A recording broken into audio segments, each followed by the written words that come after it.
ঢাকা জেলার ডিবি উত্তর কর্তৃক পৃথক বিশেষ অভিযানে 4 জন ছিনতাইকারী ডাকাত দলের সদস্য ও 3 জন জুয়ারি সহ মোট 7 জনকে গ্রেপ্তার করেছে।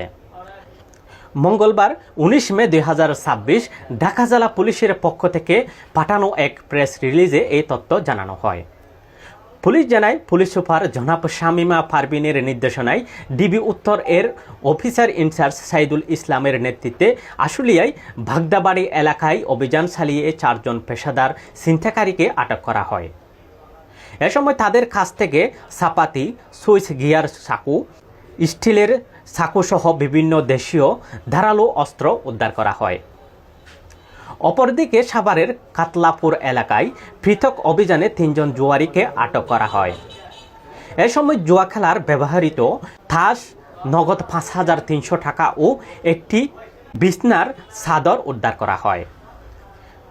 পুলিশ আরও জানান, গ্রেপ্তারকৃতদের মধ্যে এক আসামির বিরুদ্ধে 5টি এবং অপর একজনের বিরুদ্ধে একটি মামলা রয়েছে।